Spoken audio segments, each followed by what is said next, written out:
Good day everyone. I'm Angela, the moderator for this webinar. I welcome everyone for today's webinar, Multi-State Payroll Compliance 2025. I would now like to introduce our presenter for today, Dana Rium. Dana is currently the Director of Payroll Operations and Robert Lurie Children's Hospital of Chicago. Dana has heavily involved in the payroll field for over 17 years. I would now like to hand over the floor to the speaker. Over to you, Dana. Thank you, and welcome to Multi-State Payroll Taxation Compliance Challenges. So first, let's talk about what we are going to review today.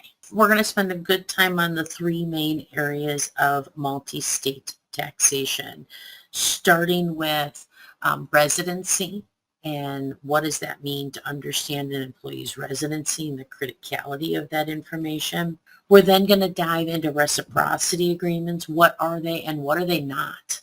Then we'll talk about resident and non-resident withholding rules. Then we'll talk about evaluating taxation for multiple states, evaluating taxation in multiple states and what that looks like. I mean, from a courtesy tax perspective. Then we're going to talk about state unemployment. And then we'll dive a little bit into traveling employees. Then we'll review administrative and HR concerns. So local tax residency rules. If we have time, we'll go over the case studies. But now from a Department of Labor perspective, that we had this issue before COVID, it just didn't impact as many employers because of the fact that, again, it was, not as many employers were a multi-state. So the first thing I like to review with you is something you're going to find when you look up your resident and non-resident withholding rules, and that is de minimis thresholds. All right, residency. Do be aware of two key things about determining residency. So states will have two ways to determine residency. One is domiciled state, and second is how much time someone spends somewhere, what someone's domiciled state is, right? Reciprocal agreements. So from a reciprocal agreement perspective, it's important to understand for reciprocals a couple things. One, what are truly a reciprocal agreement? Reciprocal agreements do apply just for state withholding. They do not apply to local taxes or unemployment taxes. Now, here on this slide starts to show you some of these key reciprocal agreements that are really beneficial. Last but not least, there's some more reciprocal agreements, but some things to remember too is some of these reciprocal agreements, you do have to read them and understand them. Resident and non-resident withholding rules. So if there is a reciprocal agreement, laws of both states should be considered. Each state, again, will have minimal requirements. That's where those de minimis thresholds will come in. Evaluating taxation for multiple employees working in multiple states. So each state residency and non-residency laws need to be considered. Let's talk about other pieces of taxation. So one is taxable income. Wages are defined as all remuneration, including non-cash items for services performed.